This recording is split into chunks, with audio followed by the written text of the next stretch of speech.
The Honorable Tom Harkin.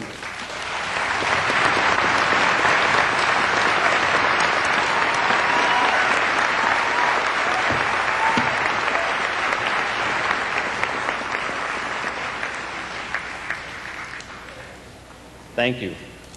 It's great to be with all of you here today.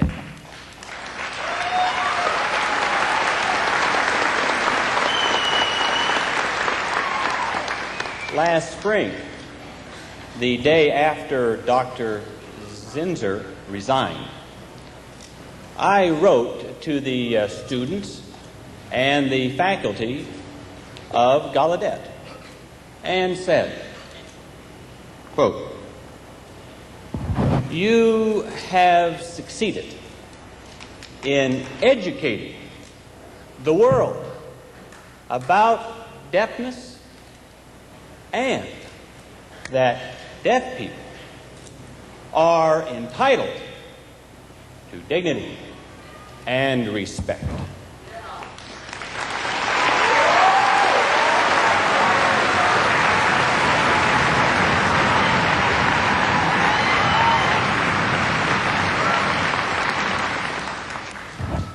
You communicated your message with force and clarity. Your actions will have a positive impact on future generations of hearing and deaf people. You have brought the deaf community together around the world. You are my heroes.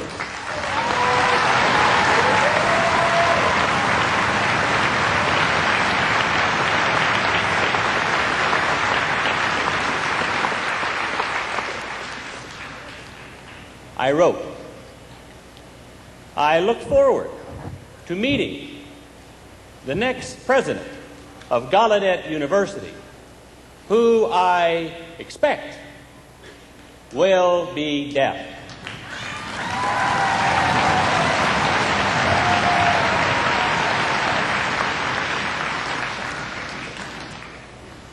So today, I am very proud and very, very excited to be with all of you here at the inauguration of your new president, Dr. I. King Jordan, who is deaf. Wonderful.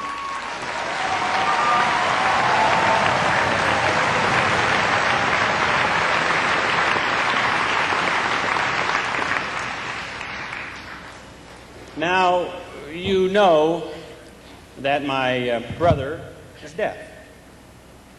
And I learned sign language when I was growing up. But now I have forgotten many signs. And I'm too slow. If I sign more of my speech, you will be here all day.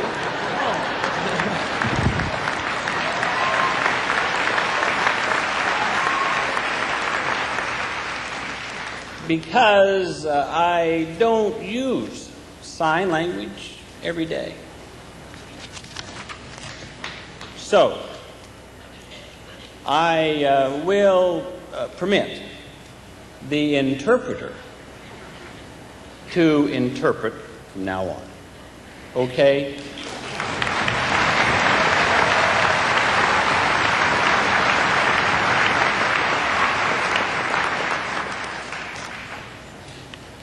Today is a great day for the deaf community.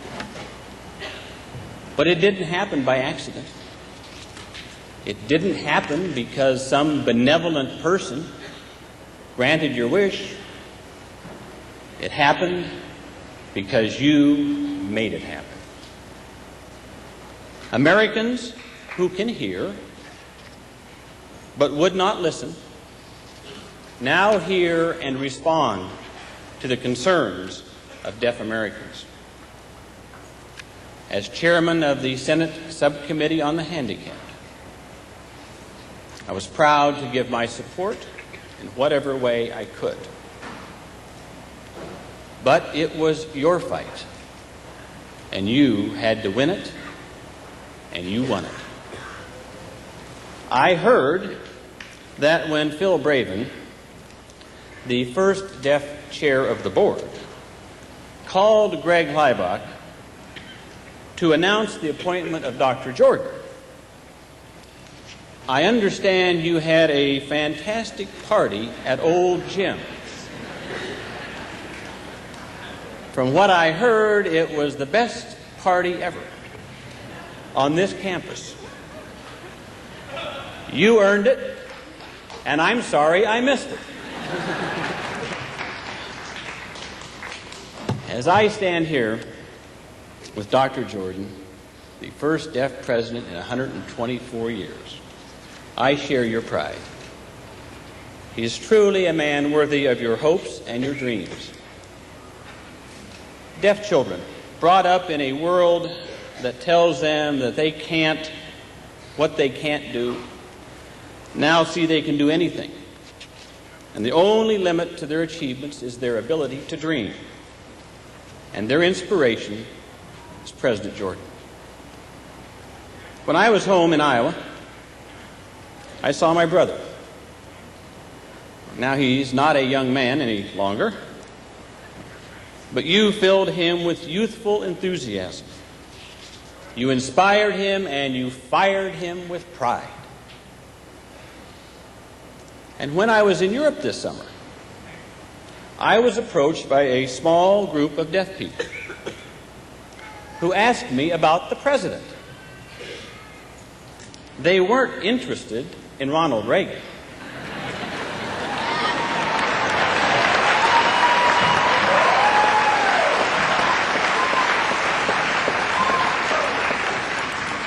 They wanted to know about the president of Gallaudet. We often talk about symbolism of the first presidency, the first deaf presidency, and for good reason. But Dr. Jordan is more than just a symbol. He is a sensitive, caring, strong, forceful, and intelligent leader. President Harry Truman once said, "There is only one test of friendship. It is a test of the heart. You know without being told who is your friend and who is not your friend." Dr. Jordan King has been a friend of the heart to me and a friend of the heart to all Americans with disabilities. The inauguration of President Jordan is the beginning of a new era for deaf people around the world. No more will deaf people tolerate the paternalism and the charity of those who seek to control their future.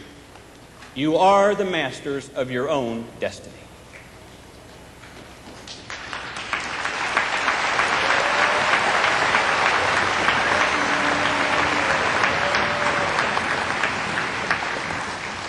Deaf people working hand in hand with other disabled and non-disabled Americans can make a difference. Together, we will not rest until every child with a disability can get an education that allows that child to achieve his or her full potential. Together, we will not rest until Americans with disabilities take their places in the working world, side by side, and not one step below non-disabled Americans.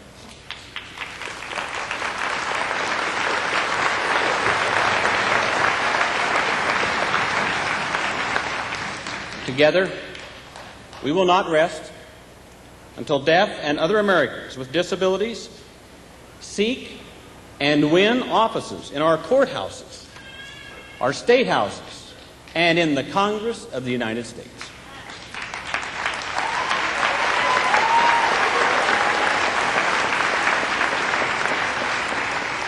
Together, we will not rest until every act of discrimination against Americans with disabilities is removed from our society, and every citizen with a disability is accorded the respect and dignity he or she deserves. Our founders declared in the Declaration of Independence that we were all created equal.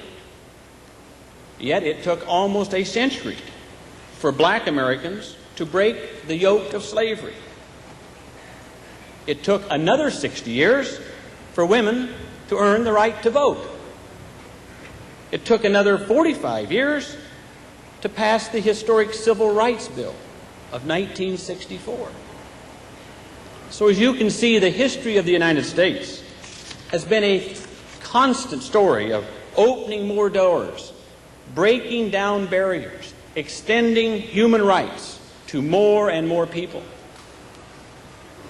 But no one gave women or black people their rights.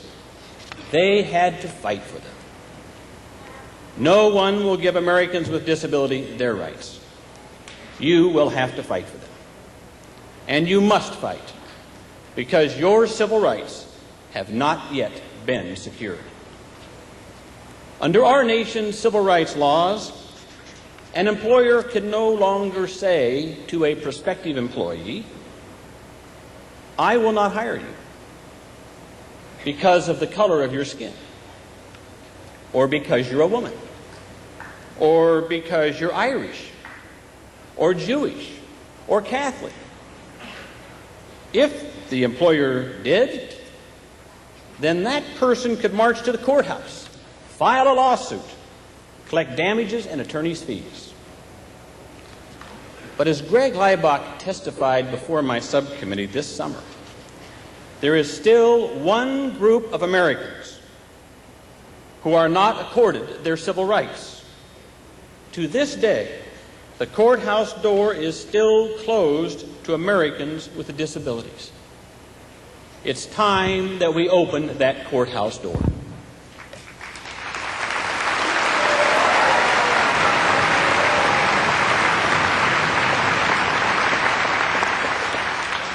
It's time, nearly a quarter century after we passed the Civil Rights Act, for this nation to recognize the civil rights of Americans with disabilities.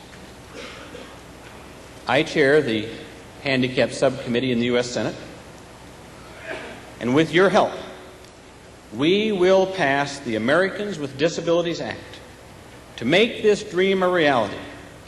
This bill will ban discrimination on the basis of disability in areas such as employment, public accommodations, transportation, communications, and public services.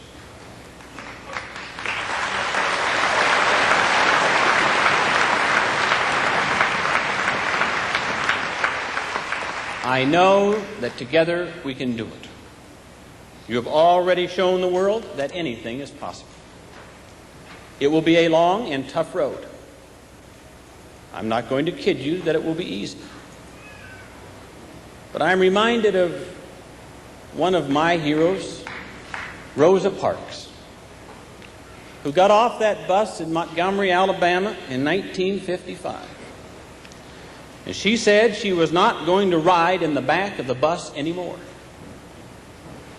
And she started the bus boycott and led her people in a boycott of the buses as they walked to work, walked home, some of them 3, 4, 5 miles a day in all kinds of weather, rather than ride the buses.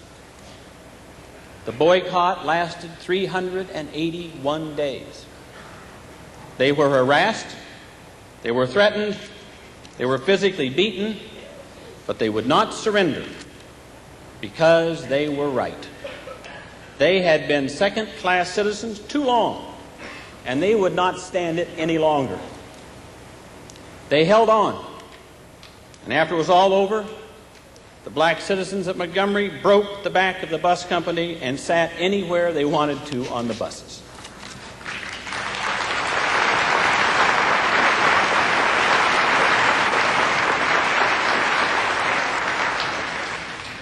Afterwards, someone asked Rosa Parks how she felt. She said, "It's been a long, tough battle. My feet is tired, but my soul is at rest. So let us work hard for the day when all Americans with disabilities have their full share of the American dream. Let us work hard, never tire, never give up, so that when that day arrives, we can all say together, like Rosa Parks, our bodies are tired, but our souls are at rest." Thank you.